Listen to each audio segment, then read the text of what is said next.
It's a shame that we'll never be able to meet in person. But this was an inevitability. Seeing as after the recording, I'll probably be dead. I fucked up. Bad. But you gotta understand why I had to fuck up this bad. I needed to make things right. Save them. You. The show. But when I went outside, the entire top floor was covered in fire, sudden blood. How could I deal with this? I just couldn't do anything. I'm just weak. So, I just made the deal with him. Plain and simple. But now, to fix everything, and to give you guys a chance to fight him, I'll make another deal with the devil this time. One last thing. I'm sorry, Smolder, Puppet, but death is what I deserve. So don't try to save me.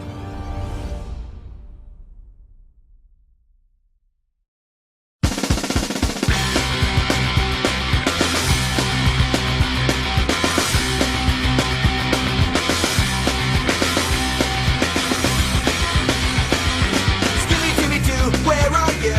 We got some things to do now. Scooby-Doo, where are you? We need some help from you now. Come on, Scooby-Doo, I see you, pretending you got a sliver. But you're not fooling me, cause I can't say the way you shake and shiver. You know we got a mystery to solve, Scooby-Doo, be ready for your act. Don't hold back. And Scooby-Doo, if you come through, you're gonna have a Scooby snack. That's a fact. Damn, alright.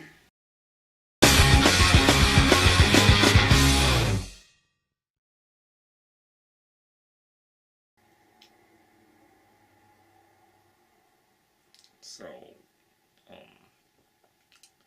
it's just me this time. Smolder and Puppet, well, even if it's just me, we can still have a great old time doing some Scooby-Doo Corner, right? Right. So, we reviewed a live-action adaptation of Scooby-Doo, its sequel, and now, its prequel. Let's go. What's this, Scooby-Doo? We're coming after you. We're gonna solve that mystery. And thanks to the ever-popular Disney sequels, the term prequel has become an immediate red flag in the animation industry, especially among its consumers. And the same can be said for Cartoon Network's live-action library. Well, either way, whomever wrote The Mystery Begins was definitely cruising some fan fiction sites beforehand. From the style of writing, character setting, and the needless retconning, it feels like a high school fan fiction, but I guess it's to be expected when Cartoon Network let fans have a say in how the movie was written. I'm completely serious. Children can go to the URL given and go down a little checklist of all the decisions that they could make on the movie. Doesn't that sound totally awesome? You, a little 10 to 12-year-old kid, could help dictate how a movie with your favorite cartoon, Scooby-Doo, played out. You could dictate such things as where the gang finds Scooby and where the gang first meet. But these decisions had such earth-shattering and franchise-shifting choices like detention and the cafeteria. Do you see where I'm going with this? The contest was nothing but a publicity stunt, plain and simple, with the only choices kids getting being vaguely relevant to the narrative at best, and just window dressing at worst. So a shady contest plus a retconning script, and you get Cartoon Network's most viewed TV movie with 6.1 million views. My, that is a disappointingly high number. But hey, I'm going to be fair. Maybe the TV movie actually deserved that high number. Well, does it? Let's sleep on it.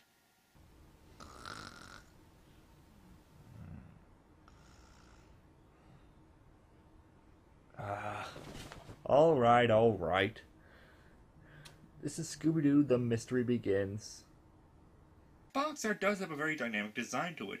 Whether the DVD is right in front of you or at the other end of the room, the dark blue coloring and positioning of the characters makes it stand out and truly bold. So, I give it a thumbs up overall. Oh, and don't worry, we'll talk about Derpy Doo and Derpy Fred in a second, but first, we start off in 1969 in the wondrous town of Coolsville, the capital city of Bodaciousburg.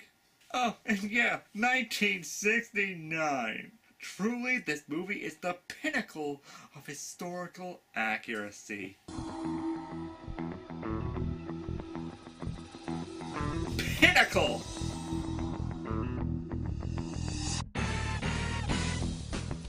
Totally not dated. Hi. I never wanted to be a janitor. I always wanted to be America's next dancing star. Can someone Google 1969 for these writers? They seem to be a bit confused. Well, our story starts proper with Pre-Shaggy, played by Nick Pilatus, quirkily getting onto the bus for school. So we get passing glances of the young Mystery Inc., Daphne, a self-absorbed drama student played by Kate Milton, Velma, an awkward science geek played by the cute-looking Kaylee Kiyoko. What? I think she's cute. You got a problem with that? Well, too bad. And Jockey McJockerson, Fred Jones, played by Robbie Amell. And I just have to say, 5 stars, guys, on this casting. I mean, it's brilliant.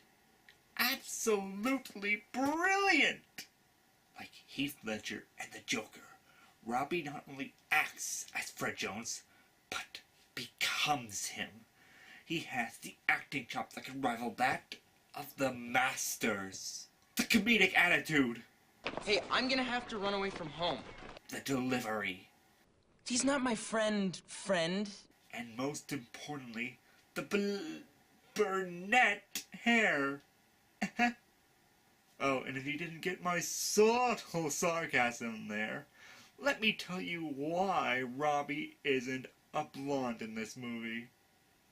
He just didn't want to. No, he just didn't want to, so he's not. And I gotta say, good on you, Robbie, good on you. You have to stand up for what you believe in, you know? I heard that Patrick Stewart, when he was shooting X-Men, said the exact same thing. You know, he walked up to the director and said, you know, I like Professor Xavier and all, but can he not be in a wheelchair? Like, my legs would fall asleep all the time if that happened, and that'd be so lame. Anyway, Bumble Fred aside, Shaggy gets into some hilarious hijinks in school, and he lands smack dab into Principal Sean McDonald's office, and he gets crunk with Shaggy, wanting to console him about being a friendless loser whose voice resembles that of a puberty-stricken strangled duck.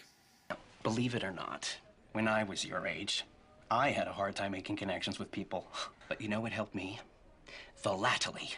Stamp collecting. Oh, I know what you're thinking. Dweeb City, huh? Nah, I'm more thinking. Nerd! Here. Now, if you look closely, you'll notice that the jackrabbit has only one eye. It's a misprint. Those are the most valuable. Oh, come on. How sloppy. They didn't even finish this scene. Don't worry, I shall fix it for you. You'll notice that the jackrabbit has only one eye. It's a misprint. Those are the most valuable. We then cut to a pet adoption clinic where we meet our pet of the day, Scooby-Doo! And he'd bring a lot of joy to any family. Are you kidding? That thing looks like it would eat us out of house and home. Oh! Oh! Oh no, no, no. Well, if they were looking to make a downgraded model of the last movie's model, then good job.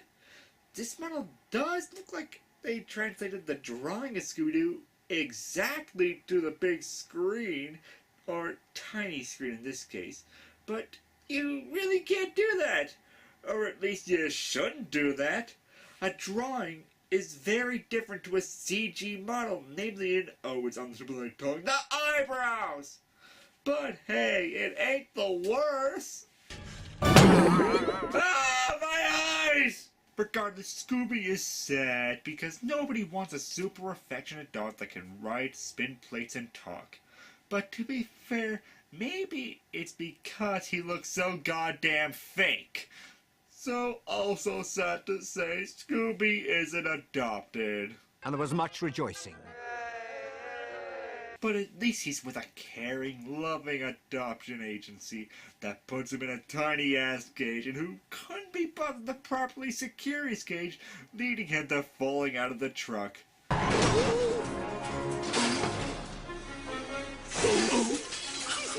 Truly, he was loved. Later that night, Scooby is wandering around the deep, dark woods when he stumbles upon the cemetery display outside Walmart. But something wicked this way comes. Run, Walmart greeters! Run before they awkwardly try to say hello to you and give you a sticker!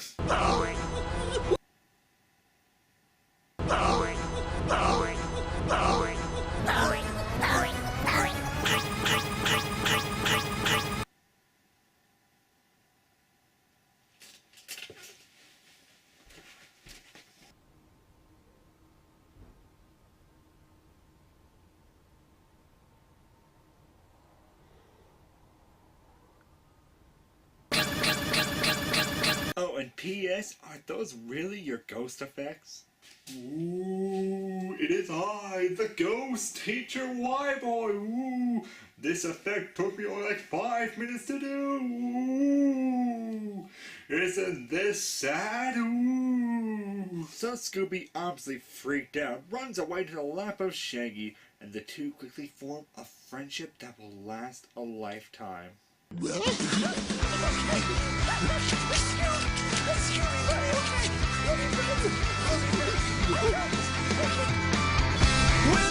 you, there's no reason for my story. And when I'm with you, I can always act the same. Forever, yeah, we're together. We can make it. We can make it. What's that? Oh my god. Oh my god! Slash fanfiction! The next day, Shaggy disguises Scooby like in the first movie, but more fly to get him sent to school. While Scooby, showing his little devil in him, bites a jock bully in the leg and all hell breaks loose on the bus, pulling the rest of the pre-gang into the fight. Wow, Scooby-Doo is an instigator. And an asshole. Well, at least this breaks the monotony of the bus driver's life, at least. Hey, you kids! Knock it off! Hey, you kids, if you don't stop back there, I'm gonna plow into some pedestrians. Then blood will be in all our hands.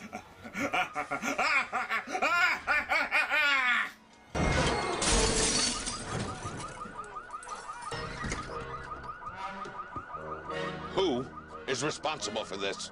Well, technically, it was the bus driver who plowed stupidly into your car. Okay. So the pre-gang gets sent to detention. But, wait, where's the bully jock who actually started the fight?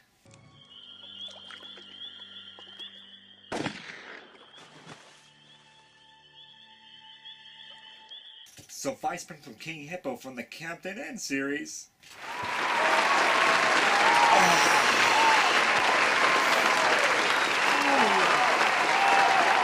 Tells our pregame that he'll be keeping an eye on them as he heads off to the pep rally that's going on. And through detention, the pregame begins to bond over their shared love for mystery novels. And that's pretty cool. The writers actually put in some little scenes that don't really have anything to do with the mystery at hand, but show a more interpersonal connection between these people that actually makes it more believable that they would team up and become friends. Oh, I don't have a joke here. That's just an observation. But reading time is over when suddenly something ghostly happens.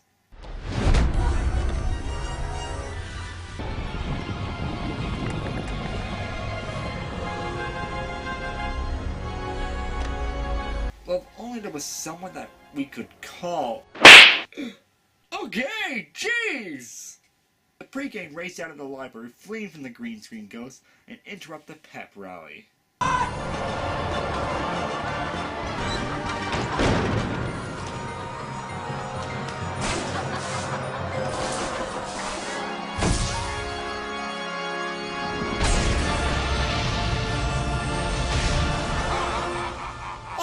It's the revenge of the underpaid costume department! Flee before they rip off more designs from the past live-action Scooby-Doo movies! Students of Coolsville High, leave this place now, or pay for all eternity. Whoever chooses to remain here will be doomed.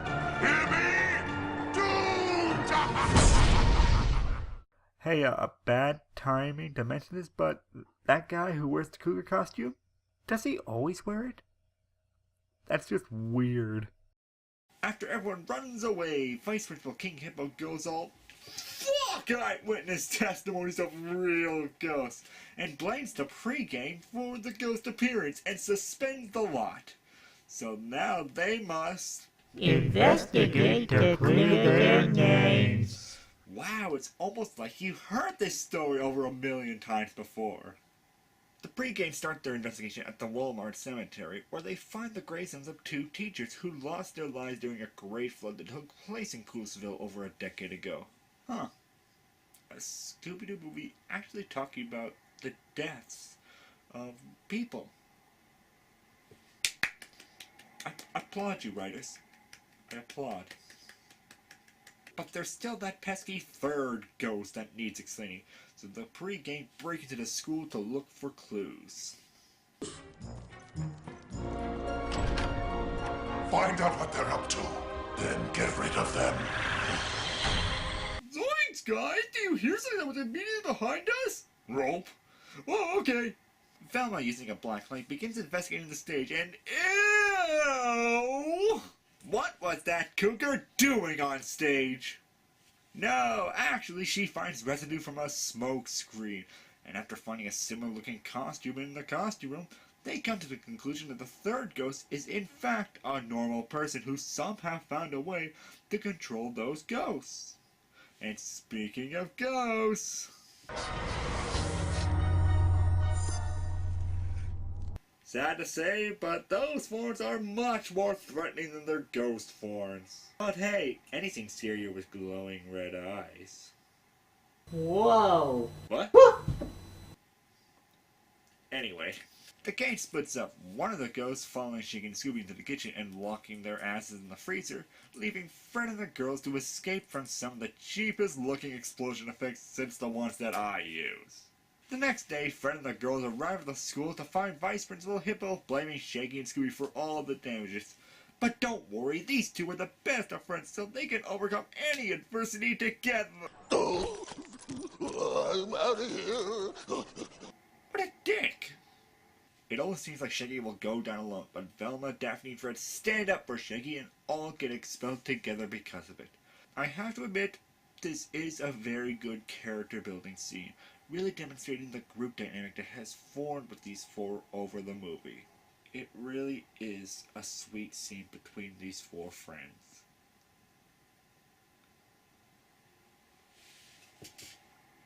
Time to ruin it. Magical! 2 fart jokes and 1 piss joke so far. Cross your fingers, maybe next we'll see Scooby-Doo take a big old do! So like I said, the pregame is expelled, but thanks to Shaggy, they have 2 suspects to investigate. The janitor and the librarian. But how will they get back onto school grounds without being spotted?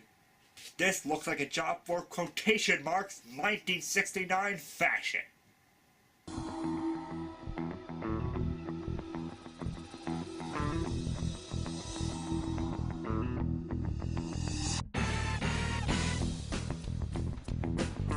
Wow, that's just like Kill Bill, but lamer! Fred and Daphne check out the janitor, and he comes out clean, albeit with a little forcefully topical humor jammed in.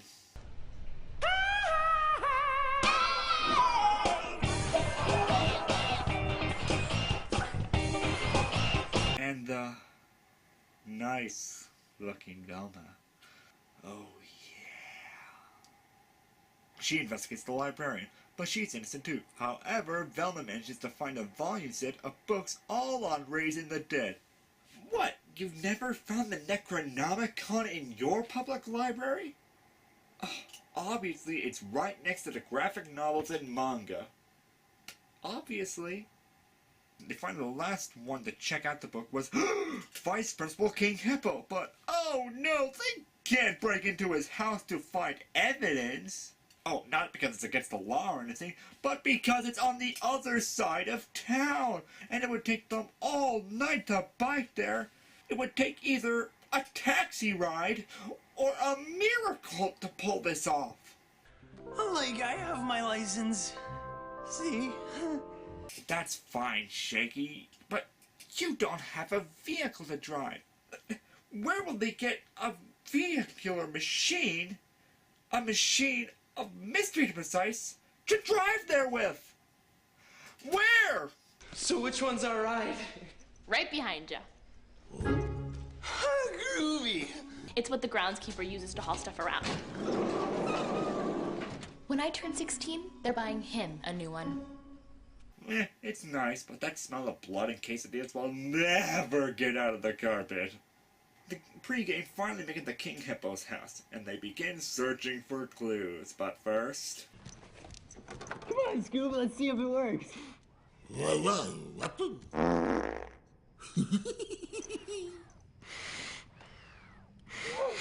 Precious a daisy. Thankfully, Velma and the others find the book that brings back the dead, proving that King Hippo is the mastermind behind everything. They even figure out what his goal is, to get an old time capsule that has been lost for years that could be in fact in the old school that's below the new school. Oh, but...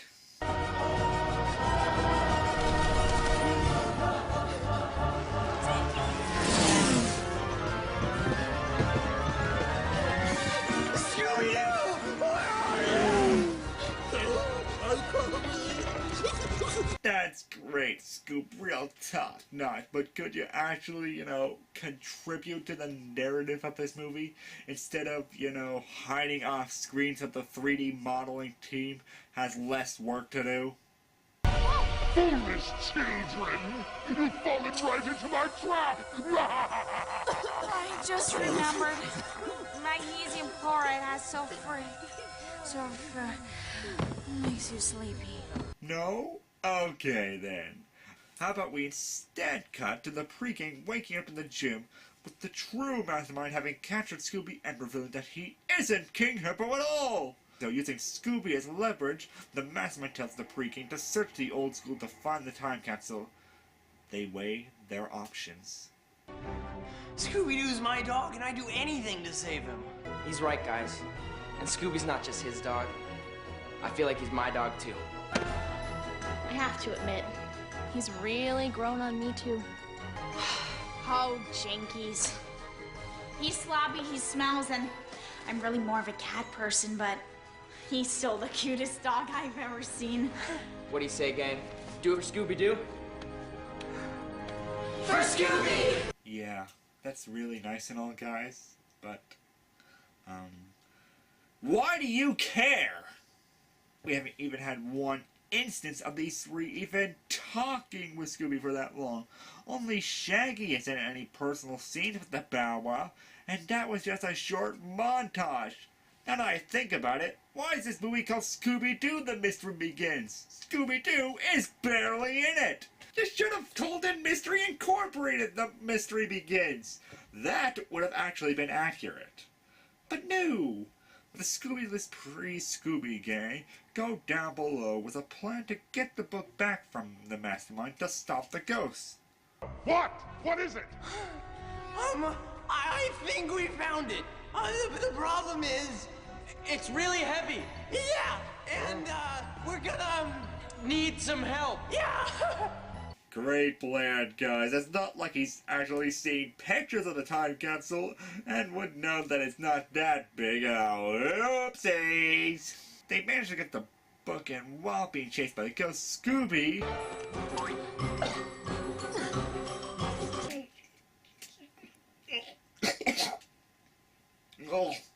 tries to break free from his binds. At the same time, Shaggy reads off the first spell, which in traditional buffoonery fashion releases hell. Mortis! Lazarus! Mortis!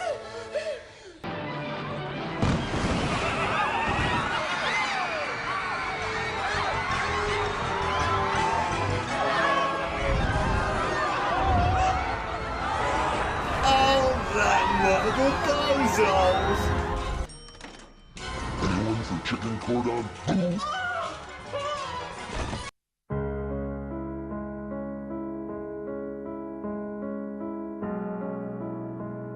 But second time's the charm as Shaggy reads the right spell and all the ghosts are banished back to hell. Hooray!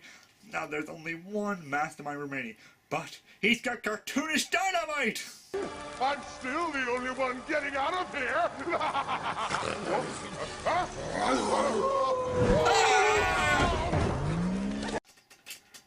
Never show him that close to the screen again!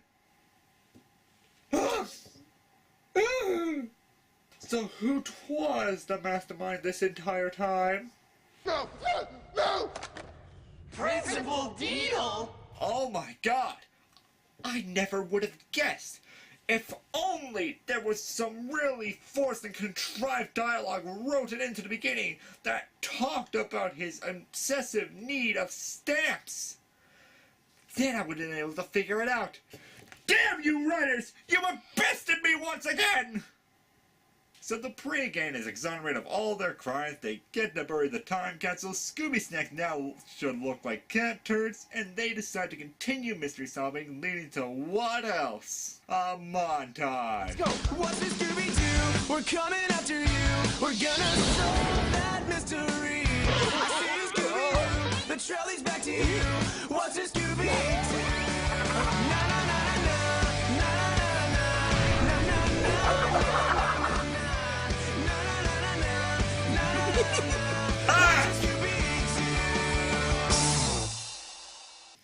What did I just say? So, that was Scooby-Doo The Mystery Begins. It had some really bad points, but some really good points as well. How does it balance out?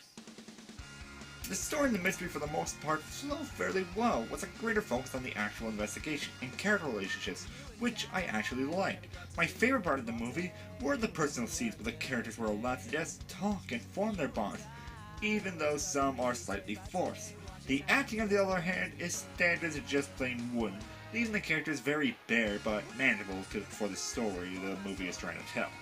Also, for a movie called Scooby-Doo The Mystery Begins, there is very little Scooby-Doo, but the only reason why we notice him at all is because his model is so weird looking, just so that his sheer oddness in design can push him into the foreground. For a fan of Scooby-Doo, Mystery Begins is a harmless watch. Nothing tangible to remember or to offend, just a mindless direct-to-TV DVD movie. For everyone else, I can just say, give it a watch if it interests you, but don't if it doesn't. But hey, it could have been worse! At least this movie was written like a fairly decent fanfiction. What if it was written like a horrible romance fanfiction? Well, we'll find out next time as Cartoon Corner reviews Scooby-Doo Curse of the Lake.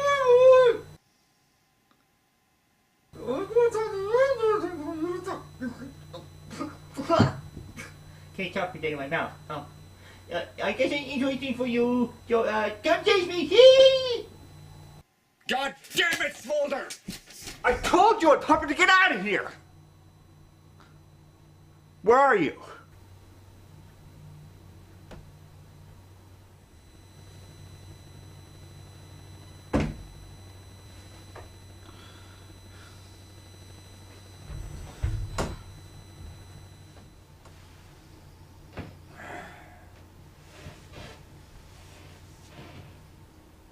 Sorry I borrowed your phone without asking first. It's alright. Where's Puppet? He's talking down everyone else so that we can help you. We got all the addresses off the phone. That's great. You're not going to tell me to leave again? What would the point in that be? You already saw what was on the phone, right? You're being thrown by these fuzzy pedals, right?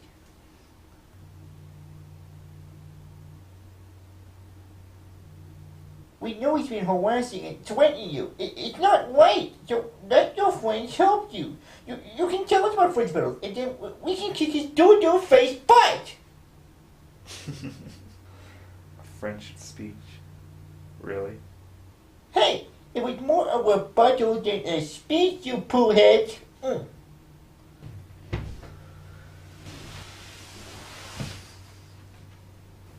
White boy? You know, it was great seeing you again, Smolder. What? But you can't save me. Quite honestly, I don't want to be saved. A coward like me deserves to disappear. Plain and simple. You're not a coward. You're white boy. You're awesome, and we know about fuzzy pedals now. Just tell us his plan, and then we can stop him. Sure. I'll tell you about it. After what happened during the Chopkick Panda review, after watching Puppet getting his neck stamped on by Harold, and everyone almost being incinerated, it was hell. And despite taking the injured to hospitals and using the garage so I could nurse you back to health, the show was in shambles. There was no way getting around that, and I could do nothing to fix it at the time. And that's when he showed up. Fuzzy pedals? He said that he would make the show as good as new. All I had to do was just be the host of it, and just follow one little contingency. So, I accepted right away, and in a flash, the entire house even was completely fixed. You couldn't even tell that a single speck of blood ever fell anywhere. Wow. That's what I said too. Afterwards, he told me what a contingency was. Basically, no negative reviews, no critical analysis. He gave me a movie to do, and I praised the hell out of it. That's it? What? Well, that doesn't seem so bad. That's it! Do you understand what this show is supposed to mean to us? Him. This show is supposed to be our love letter to cartoons, showing that you can have a critical outlook on something that you love and respect, and it doesn't diminish the value of it at all. It doesn't matter if it's a bad cartoon or a good cartoon. What Fuzzy Pedals wanted, it would have ripped the heart of what made Cartoon Corner. And I know I would want no part in that. I think I understand, white boy, but with all that you said, why can't you be saved? You don't have to disappear. Here's a little more straightforward of an answer. For a question, in fact. How did I know Puppet got his neck snapped by Harold? What's going on? What are you saying? Answer the question, Smolder. Well, you could have... I'll give you a bigger hint. Name all the people who were there reviewing Chopkick Panda. I don't understand. Okay, there was me, puppet, obnoxious, vanilla, and I hate Chopkick Panda. no. So will this be the third karate chop to my nuts I had to review so far? No. No. Oh my god, I got an amazing idea. Hey, that sounds like a completely not forced idea! No. No. Last episode you said you were carried by feminine arms, right? But do you also remember these?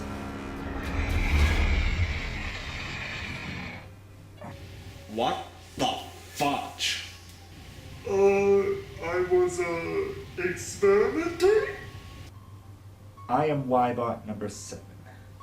Developed by Obnoxious the 13th Ghost. To fill in for WHYBOY whenever he is sick or unavailable. And for God knows what real reason. But my sole objective now is to serve Fuzzy Petals.